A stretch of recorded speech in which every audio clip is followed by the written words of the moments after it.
Les Trois Mousquetaires est le roman le plus connu d'Alexandre Dumas. Publié dans le journal Le Siècle de mars à juillet 1844, dont on voit ici la première page, il fait figure de modèle français du roman de cap et d'épée, un genre particulier du roman d'aventure qui se caractérise par l'abondance des combats et la complexité d'une intrigue à multiples rebondissements. Le roman est centré sur le personnage de D'Artagnan, un jeune gascon de 18 ans monté à Paris pour tenter sa chance dans le corps prestigieux des mousquetaires du roi. Il se lie d'amitié avec trois d'entre eux: Aramis, travaillé par sa vocation ecclésiastique mais assez peu respectueux de la morale religieuse; Porthos, le colosse un peu bourru; et l'énigmatique Athos, l'aîné de la bande, tourmenté par son ancien mariage avec une aventurière au passé trouble, Milady de Winter, prototype de la femme fatale, aussi belle que vénéneuse. C'est principalement elle que les personnages de Dumas affrontent, alors qu'au service du cardinal de Richelieu, elle travaille à compromettre la reine de France en dévoilant sa liaison avec le duc de Buckingham. Avec son nom divers, Milady incarne le crime dans toute sa froideur et n'hésite pas à semer la mort sur son chemin.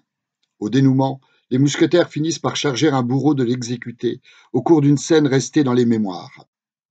Cette justice expéditive est trop violente pour une production Disney.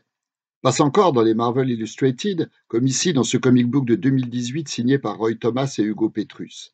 Après tout, le principe de la collection est la fidélité à l'œuvre originale. Mais quel que soit l'intérêt des studios pour le roman de Dumas, ils ne sauraient se résoudre sous leur nom à entacher l'héroïsme des personnages par un acte qui fleure tout de même bon la vengeance. L'Amérique fait certes partie des pays développés qui pratiquent encore la peine de mort, mais la firme ne se range pas de ce côté-là de l'échiquier. Ses valeurs s'y opposent. Aussi, lorsqu'en 1993, Steven Herek réalise pour Walt Disney Pictures une adaptation très libre du roman, il ne manque pas d'éluder la scène tout en conservant le châtiment de la criminelle.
I am the resurrection and the life, saith the Lord. He who believeth in me shall never die. We forgive you for your crimes.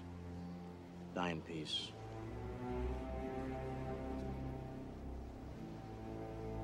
On your knees.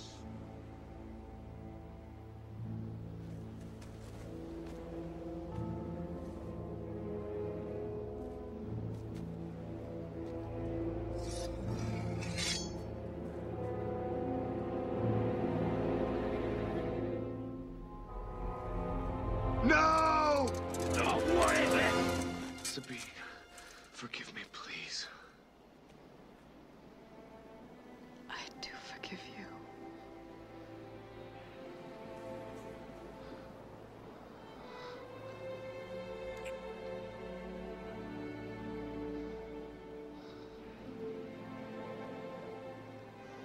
The Cardinal intends to assassinate the King on Friday at his birthday celebration.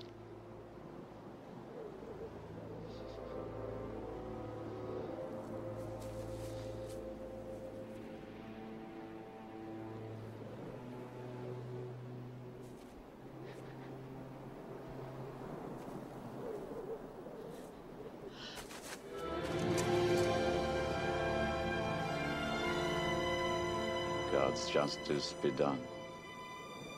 Amen.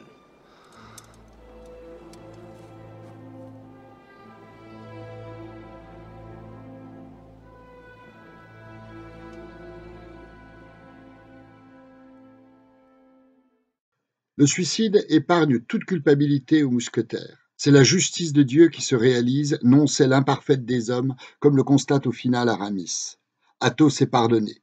et Milady, qui se prénomme ici Sabine, accède elle-même à une forme de rédemption en révélant à son ancien amant le complot qui se trame contre le roi. Dans sa geôle, elle avait essayé sans succès de monnayer sa vie au prix de cette information. En prenant sa mort en main, elle se ressaisit de son destin. Elle se condamne, mais se rachète autant qu'il est possible. Ce petit arrangement avec l'héritage de Dumas est d'autant plus nécessaire que dans l'imaginaire disneyen, le mousquetaire tient une place à part. Le 3 octobre 1955, les jeunes téléspectateurs d'ABC découvraient la deuxième émission de télévision imaginée par l'oncle Walt, The Mickey Mouse Club, présentée par lui-même et comme l'avait annoncé la publicité par 24 Mouseketeers. Ainsi, d'un simple O, par la vertu d'un mot valise, les mousquetaires de Dumas se faisaient ambassadeurs de Mickey Mouse. Tour à tour chanteurs, danseurs, animateurs, les Mouseketeers avaient pour mission, chaque jour de la semaine, de ravir et d'éduquer leur public. 260 épisodes ont été diffusés avant l'interruption du programme le 25 septembre 1959.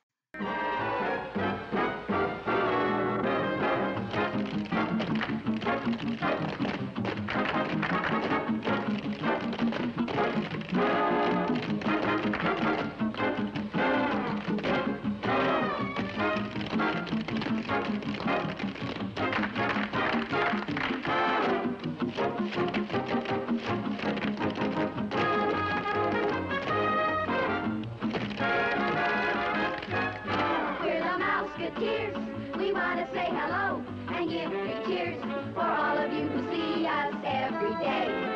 You're okay, so welcome to our Mouse Club. And by the way, while you're here, you're all the guests of the Merry Mouseketeers. We'd like to introduce ourselves to you. So proudly put on your mouse ears. It's time to meet the Mouseketeers. Roll call. Cheryl. Bobby. Annette, Karen, Cubby, Sharon, Darlene, Tommy. Doreen. Roy. Jimmy. So proudly put on your mouse ears. It's time to meet the Mouseketeers.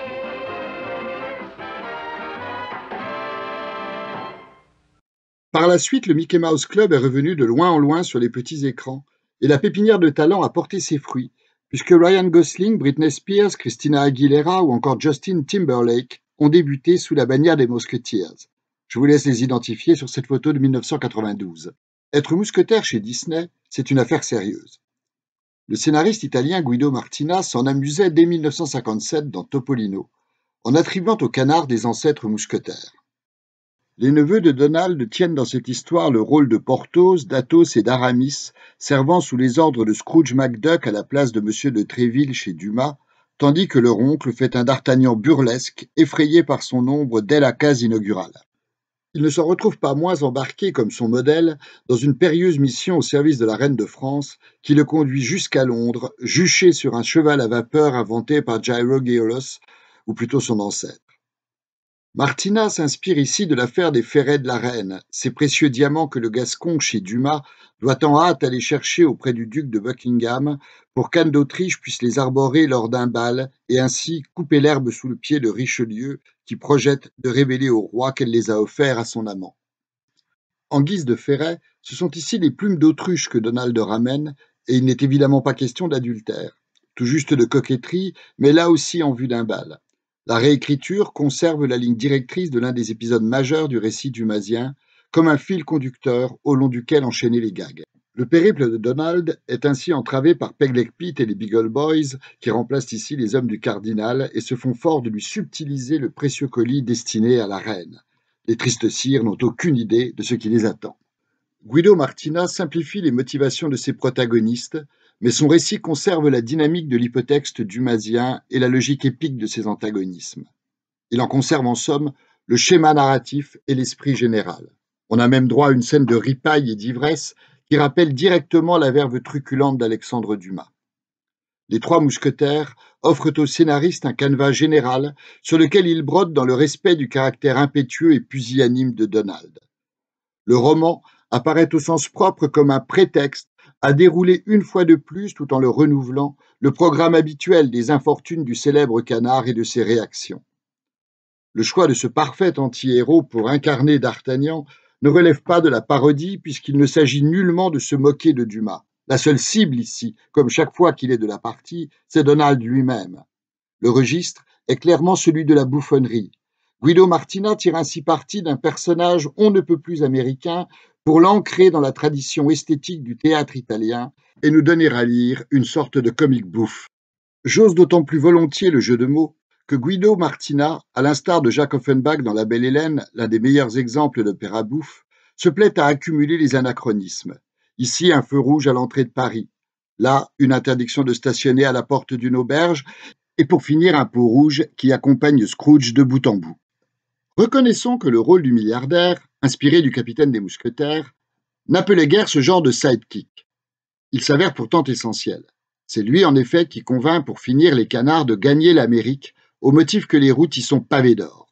On croirait presque entendre une description du pays d'Oz, parcouru par sa Yellow Brick Road, que l'on aperçoit ici dans Oz, The Great and Powerful, le préquel que Sam Raimi a donné au roman de Baum pour Walt Disney Pictures en 2013. L'analogie n'a rien de fortuit. Elle s'impose même si l'on considère la représentation que Sam Raimi donne du trésor d'Oz dans son film. Le trésor royal du pays d'Oz.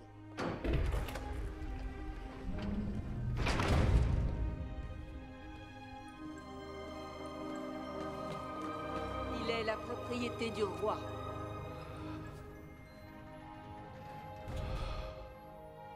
Ne vous gênez pas, magicien. Vous pouvez profiter de vos richesses.